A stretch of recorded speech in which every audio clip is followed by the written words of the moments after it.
इस मूवी की कहानी एक छोटे मासूम घोड़े और एक बेवकूफ़ लड़के के ऊपर आधारित है, जो कि दिल को छू जाने वाली कहानी है। तो मूवी का नाम है अपॉन द मैजिक रोड्स, जो कि 2021 में रिलीज हुई थी।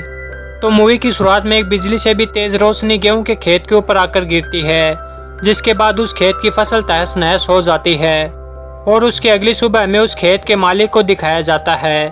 वह अपने बेटों से कहता है कि देखो, हम लोगों की बेवकूफ़ी की वजह से किसी ने हमारी फसलों को तहस नहस कर दिया है। उसके बाद वो खेत का मालिक अपने सबसे छोटे बेटे जॉन से रात को उस खेत की देखभाल करने को कहता है और साथ ही हमें पता चलता है कि जॉन को सब लोग बेवकूफ़ समझते हैं। उसके बाद रात को जॉन अपने खेत की देखभाल करता है। तभी खेत के अंदर उसे एक बहुत ही बड़ा सफ़ेद घोड़ा नजर आता है, जिसे देखकर जॉन हैरान हो जाता है और साथ ही जॉन उसे पकड़ने के लिए भी भागता है। और जैसे ही जॉन उसे पकड़ने के लिए उसके ऊपर रस्सी का फंदा फेंकता है, तो घोड़ा रस्सी के फंदे सहित जॉन को खींचकर ले जाता है और भागते भागते वो घोड़ा एक दलदल में फंस जाता है, जिसे इस हालत में देखकर जॉन को तरस आ जाता है और जॉन उस रस्सी को विंडमिल के सहारे बांध देता है और उस रस्सी को खींचकर उस घोड़े को उस दलदल से बाहर निकाल लेता है। वो घोड़ा बहुत ही ज्यादा दुखी होता है, इसलिए जॉन को उस पर तरस आ जाता है और जॉन उसे आज़ाद कर देता है।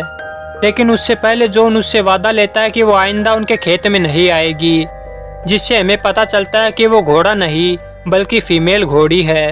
उसके बाद जॉन उसे आज़ाद कर देता है और वह घोड़ी भागकर वहाँ से चली जाती है। और अगली सुबह जब जॉन अपने अस्तबल में जाता है, तो उसे वहाँ पर दो बहुत ही सुंदर घोड़े दिखाई देते हैं और साथ ही वहाँ पर एक छोटा घोड़ा भी होता है और वो छोटा घोड़ा उस घोड़ी का बेटा होता है, जिस घोड़ी को रात को जॉन ने आज़ाद किया था। इस छोटे घोड़े का नाम फॉल होता है और ये जॉन से कहता है कि मेरी मॉम तुमसे बहुत ही ज़्यादा खुश है, इसलिए उन्होंने तुम्हें ये दो घोड़े गिफ्ट में दिए हैं। उसके बाद जॉन देखता है कि उसके पिता अस्तबल की तरफ आ रहे हैं, लेकिन जॉन नहीं चाहता था कि उसके पिता को इन दो घोड़ों के बारे में पता चले, इसलिए जॉन उन्हें बाहर से ही किसी बहाने से वापस भेज देता है। उसके बाद जॉन फॉल के पास आता है और उसके ऊपर बैठता है और उसे भागने के लिए कहता है, जिसकी स्पीड देखकर जॉन हैरान हो जाता है, क्योंकि उस छोटे से घोड़े की रफ्तार बिजली से भी तेज थी। उसके बाद फॉल उन दो घोड़ों को भी यहाँ पर बुला लेता है जो अस्तबल में होते हैं। उसके बाद जॉन डिसाइड करता है कि वो उन दो घोड़ों को बेच देगा ताकि उसे अच्छी खासी रकम मिल जाए। और जब जॉन उन घोड़ों को बेचने के लिए जाता है, तो सब लोग उन घोड़ों को देखने लगते हैं, क्योंकि उन लोगों ने इतने शानदार घोड़े पहले कभी नहीं देखे थे और सभी लोग उन घोड़ों को खरीदना चाहते हैं। लेकिन फॉल जॉन से कहता है कि वो जो सामने बेंच पर आदमी बैठा है, तुम उसे इन घोड़ों को बेच दो। लेकिन जॉन के मन में लालच आ जाता है और वो कहता है कि वो इन घोड़ों को किसी आम इंसान को नहीं बेचेगा, वो इन घोड़ों को राजा को बेचेगा ताकि उसे अच्छी खासी रकम मिल जाए। अब जॉन राजा के महल में जाता है इन घोड़ों को बेचने के लिए। राजा इतने सुंदर घोड़ों को देखकर चौंक जाता है, लेकिन तभी राजा का मंत्री राजा से कहता है कि ये घोड़े इस लड़के के नहीं हो सकते, जरूर इस लड़के ने इन घोड़ों को कहीं से चुराया है। तो राजा को भी ये बात ठीक लगती है। उसके बाद वो घोड़े जॉन से ले लिए जाते हैं और बदले में जॉन को एक भी पैसा नहीं दिया जाता और राजा इन घोड़ों को ले जाता है। अब ये देखकर जॉन बहुत ही ज्यादा निराश हो जाता है। तभी फॉल ये देखकर बहुत ही जोर से हीनता है, मतलब घोड़े की आवाज में चिल्लाता है, जैसे कि फॉल उन घोड़ों को कोई सिग्नल दे रहा हो। तभी वो दोनों घोड़े भागते हुए वापस आते हैं, जिसकी बग्गी में राजा भी बैठा होता है। तभी वो बग्गी आटे की बोरी के ऊपर पलट जाती है, जिससे राजा का सारा मुंह सफेद हो जाता है। लेकिन राजा जॉन को कुछ भी नहीं कह पाता, क्योंकि इसमें जॉन की कोई गलती नहीं थी। लेकिन राजा अब जॉन को इन घोड़ों की कीमत अदा करना चाहता है। लेकिन तभी राजा का मंत्री राजा से कहता है कि क्यों ना हम इस लड़के को काम पर रख ले, ताकि वक्त आने पर हम इससे अपनी बेइज्जती का बदला ले सकें। उसके बाद राजा को भी ये बात ठीक लगती है। राजा जॉन को अपने यहाँ घोड़ों की देखभाल करने को कहता है और साथ ही जॉन भी इस काम को करने के लिए मान जाता है। अब धीरे धीरे जॉन के काम से महल के सभी लोग खुश होने लगते हैं, क्योंकि जॉन ने अपने काम से सभी लोगों का मन जीत लिया था। लेकिन राजा का बस एक ही मकसद था, जॉन से अपनी बेइज्जती का बदला लेना और उसे ख़त्म करना।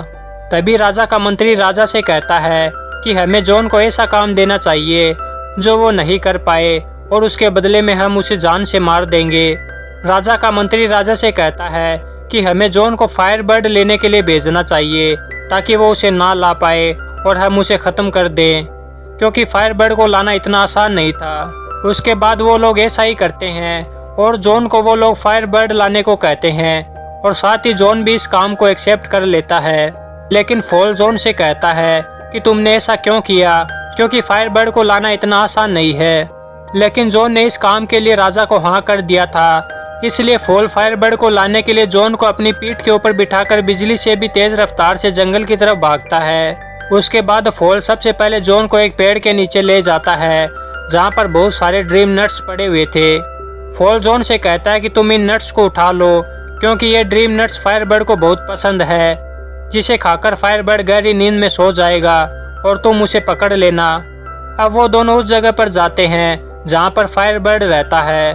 दरअसल फायरबर्ड जमीन के नीचे रहता है, इसलिए जॉन उन नट्स को जमीन के ऊपर डाल देता है, जिसकी खुशबू से फायरबर्ड ऊपर आ जाता है और उन सारे नट्स को खाकर गहरी नींद में सो जाता है।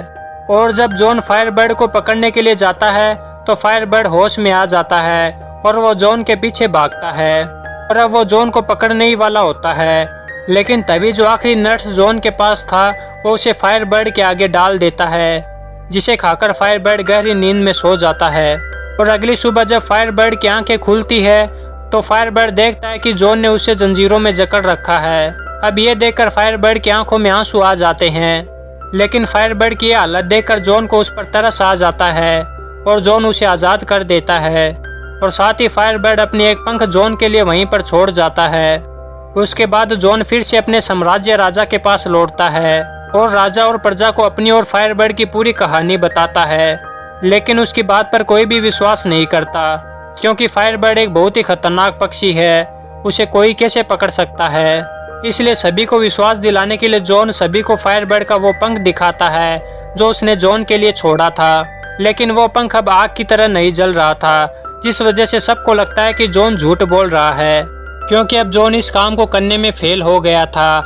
इसलिए राजा उसे मौत की सज़ा सुनाता है और जब जॉन मरने ही वाला होता है तभी वहाँ पर फायरबर्ड आ जाता है, जिसे देखकर सब लोगों को विश्वास हो जाता है कि जॉन सच बोल रहा है। इसलिए अब राजा जॉन को नहीं मार पाता, क्योंकि अब उसके पास जॉन को मारने की कोई वजह नहीं थी।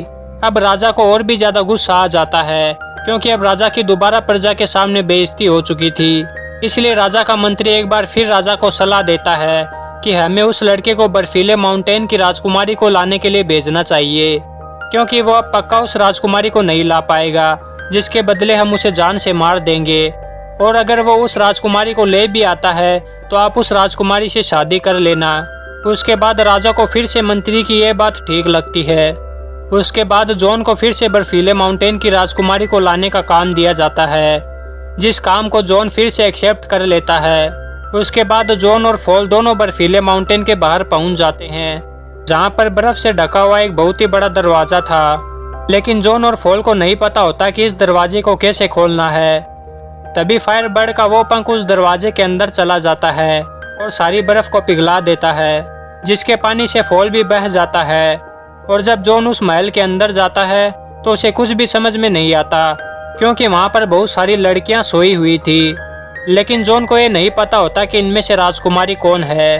तभी वो फायरबर्ड का पंख एक लड़की के पास जाता है, जिससे वो लड़की उठ जाती है, जिससे जॉन को पता चल जाता है कि यही बर्फीले माउंटेन की राजकुमारी है। जॉन उस राजकुमारी से कहता है कि हमारे राजा आपसे शादी करना चाहते हैं, इसलिए मैं आपको यहाँ पर लेने के लिए आया हूँ। यह सुनकर राजकुमारी कहती है कि आजकल असली हीरो बचे ही कहाँ है। अगर तुम्हारे राजा सच में मुझसे शादी करना चाहते तो वो खुद मुझे लेने के लिए यहाँ पर आते। उसके बाद वो राजकुमारी उस गहरी चट्टान के ऊपर से नीचे कूद जाती है। उसके साथ ही जॉन भी बिना अपनी जान की परवाह किए राजकुमारी के पीछे कूद जाता है। वो दोनों नीचे जाकर किसी चीज से टकराते उससे पहले ही फॉल उन्हें उड़कर अपने ऊपर बैठाकर बचा लेता है। उसके बाद रात को अब ये लोग एक जंगल में सो रहे होते हैं और साथ ही कहीं ना कहीं जॉन और राजकुमारी एक दूसरे को पसंद भी करने लगे थे। अब अगली सुबह जॉन उस राजकुमारी को साम्राज्य राजा के पास लेकर जाता है। यहाँ राजकुमारी को देखकर सब लोग चौंक जाते हैं, क्योंकि जॉन फिर से इस काम को करने में कामयाब हो गया था और राजा की फिर से बेइज्जती हो गई थी। इसलिए अब ना चाहते हुए भी राजा को जॉन को तरक्की देनी पड़ती है। अब राजा राजकुमारी से कहता है कि तुम्हें मुझसे शादी करनी होगी, लेकिन राजकुमारी राजा से कहती है कि मैं तुमसे तब तक शादी नहीं कर सकती जब तक कि तुम मेरी खोई हुई अंगूठी ना लाकर दे दो, क्योंकि वो अंगूठी उसकी दादी माँ ने उसे दी थी और वो अंगूठी एक ओशियन में गिर गई थी। अब राजा को कुछ भी समझ में नहीं आता। तभी वहाँ पर जॉन आ जाता है और राजा एक काम भी जॉन को सौंप देता है। और अब जॉन को कुछ भी समझ नहीं आता कि वो उस अंगूठी को कहाँ से लेकर आएगा, और साथ ही फॉल को भी ये समझ नहीं आता कि वो लोग उस अंगूठी को कहाँ से लेकर आएंगे। तभी फॉल अपनी मॉम की मदद मांगता है। उसकी मॉम उसे बताती है कि वो अंगूठी समुद्र के बीचों बीच एक व्हेल मछली के पेट में है, इसलिए तुम्हें समुद्र के बीचों बीच जाना होगा। अब अगले ही पल फॉल जॉन को अपने ऊपर बैठाकर समुद्र के बीचों बीच ले जाता है, जहाँ पर फॉल के ऊपर से जॉन समुद्र में गिर जाता है। और जब जॉन डूबता है तो अंदर देखता है कि गहराइयों में बहुत सारी मोटी मोटी जंजीरें हैं, जिसमें एक व्हेल मछली फंसी हुई है। और वो व्हेल मछली बहुत ही ज्यादा दुखी होती है, और उन लोगों के पूछने पर वो बताती है कि उसने बहुत सारे शिप निगल लिए हैं, इसलिए यहाँ के सेलर्स ने उसे बंदी बनाकर रखा है। लेकिन अब उसे अपनी गलतियों का एहसास हो गया है। उसके बाद उन दोनों के दिमाग में एक आइडिया आता है और जॉन फॉल के ऊपर बैठकर उड़कर उस व्हेल मछली के नाक में चला जाता है, जिससे उस व्हेल मछली को छींक आती है और उसकी सारी जंजीरें टूट जाती है। और साथ ही वो बहुत सारे शिप भी उसके मुंह से बाहर निकल जाते हैं, जिसने उसे निगल लिया था। अब वो व्हेल मछली आज़ाद हो जाती है और वहाँ से चली जाती है। उसके अगले ही पल वहाँ पर एक केकड़ा आता है, जिसके हाथों में वो अंगूठी होती है जिसे जॉन ढूंढ रहा था। जब जॉन उस अंगूठी को लेने के लिए जाता है तो वो केकड़ा कहता है कि वो व्हेल मछली हर किसी के दिल की बात जान लेती है, इसलिए उसने तुम्हारे लिए तोहफा भेजा है।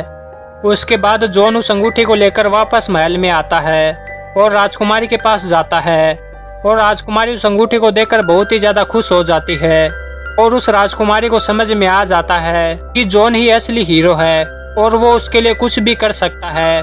और साथ ही जॉन के पीछे फॉल भी होता है। फॉल को राजा देख लेता है और इसे गोली मार देता है, जिससे फॉल नीचे गिर जाता है। उसके बाद जॉन पर यह इल्जाम लगाया जाता है कि वो राजकुमारी को किडनैप करने गया था। इसके साथ ही जॉन को कारागार में बंदी बना लिया जाता है और उससे उसकी नौकरी भी छीन ली जाती है। और साथ ही ये ऐलान भी कर दिया जाता है कि कुछ ही दिनों के अंदर जॉन को सजाए मौत दे दी जाएगी। इसे सुनकर फॉल और राजकुमारी बहुत ही ज्यादा दुखी हो जाते हैं। हालांकि फॉल को गोली मारी गई थी, लेकिन फिर भी वह बच गया था। अब दुखी हालत में राजकुमारी फॉल को बताती है कि मैंने राजा से कहा है कि अगर तुम्हें मुझसे शादी करनी है तो तुम्हें अलग अलग 3 कुंड में नहाना होगा, जिसमें पहले कुंड में उबलता हुआ पानी होगा और दूसरे कुंड में बर्फीला ठंडा पानी और तीसरे में उबलता हुआ दूध होगा, और ऐसा करने से तुम जवान हो जाओगे। तभी राजा का मंत्री वहाँ पर आ जाता है और राजा से कहता है कि क्यों ना हम इसे जॉन पर ट्राई करें। इसलिए जॉन को बचाने के लिए हमें उबलते हुए पानी के कुंड में मेरी दादी माँ की अंगूठी को डालना होगा, और ठंडे बर्फीले कुंड में हमें फायरबर्ड के पंख को डालना होगा, और उबलते हुए दूध वाले कुंड में हमें लाइफ और डेथ के फ्लावर को डालना होगा। ये फ्लोर दुनिया के आखिरी छोर में मिलेंगे। अब उस लाइफ और डेथ के फ्लोर को लाने के लिए फॉल बिजली से भी तेज रफ्तार से उड़ चलता है और दुनिया के आखिरी छोर तक पहुंच जाता है, और वहां उसे लाइफ और डेथ का फ्लावर मिल जाता है। तभी उसे पता चलता है कि जो भी उस फ्लावर को तोड़ेगा उसकी वहीं पर मौत हो जाएगी। लेकिन फॉल उस बात की चिंता ना करते हुए उस फ्लावर को तोड़ लेता है। दूसरी तरफ हमें साम्राज्य को दिखाया जाता है, जहाँ पर 3 बड़े बड़े कुंड मंगवाए जाते हैं, जिसमें पहले में उबलता हुआ पानी, दूसरे में बर्फीला पानी और तीसरे में उबलता हुआ दूध होता है। उसके बाद जॉन को प्रजा के सामने लाया जाता है और राजा उसे कहता है, अगर तुम इस इम्तिहान में पास हो गए तो मैं तुम्हें आज़ाद कर दूंगा। उसके बाद जॉन को उस उबलते हुए पानी में धकेल दिया जाता है, जिसके साथ ही राजकुमारी अपनी दादी माँ की अंगूठी उस पानी के अंदर डाल देती है, जिससे जॉन बच जाता है और दूसरे बर्फीले कुंड में जाकर गिरता है। तभी फायरबर्ड चिल्लाता है, जिसे राजा ने ऊपर बांध कर रखा था। फायरबर्ड जानता है कि जॉन दिल का साफ इंसान है और उसने मेरी जान बचाई थी। जिसके चिल्लाने के बाद फायरबर्ड का वो पंख बाहर आ जाता है, जिसे एक बॉक्स में रखा गया था, और वो पंख उस बर्फीले कुंड में जाकर गिरता है, जिससे फिर से जॉन की जान बच जाती है और वो उस कुंड से बाहर आ जाता है और तीसरे उबलते हुए दूध वाले कुंड में जाकर गिरता है। उस कुंड के अंदर गए हुए जॉन को बहुत ही ज्यादा टाइम हो जाता है, जिसके बाद राजकुमारी और प्रजा को लगता है कि जॉन मारा गया, क्योंकि सभी जॉन से बहुत प्यार करते थे और सभी लोग दुखी हो जाते हैं, यहाँ तक कि वहाँ की प्रजा भी। तभी वहाँ पर उड़ता हुआ फॉल आता है और उस लाइफ और डेथ के फ्लावर को उस उबलते हुए दूध वाले कुंड में डाल देता है। उसके अगले ही पल जॉन एक राजकुमार की तरह उस कुंड से बाहर निकलता है, जिसे देखकर राजकुमारी और प्रजा बहुत ही ज्यादा खुश हो जाते हैं। लेकिन राजा जॉन से जलन फील करता है। लेकिन अब राजा भी जॉन की तरह सुंदर और जवान बनना चाहता है, इसलिए राजा उस उबलते हुए पानी वाले कुंड में कूद जाता है। जिसके बाद राजा एक बबल में कैद होकर बाहर निकलता है और वो बबल राजा को उड़ाकर ले जाता है, जिसे देखकर पूरी प्रजा खुश होने लगती है, क्योंकि राजा बिल्कुल भी अच्छा इंसान नहीं था। अब जॉन को उस साम्राज्य का नया राजा बना दिया जाता है, जिसके साथ ही वो राजकुमारी से शादी कर लेता है और सब लोग बहुत ही खुश होते हैं। लेकिन फॉल को लगता है कि वो मरने वाला है, क्योंकि उसने लाइफ और डेथ के फ्लावर को तोड़ा है, जिस वजह से जॉन भी दुखी हो जाता है। लेकिन राजकुमारी उसे बताती कि वो नहीं मरने वाला, ये बस एक इम्तिहान था जिसमें फॉल बड़ी आसानी से पास हो गया। और इसी के साथ इस मूवी की हैप्पी एंडिंग हो जाती है। दोस्तों, आई होप आपको ये मूवी अच्छी लगी होगी। अगर अच्छी लगी तो प्लीज़ इस वीडियो को लाइक करके हमारे चैनल को सब्सक्राइब ज़रूर करें।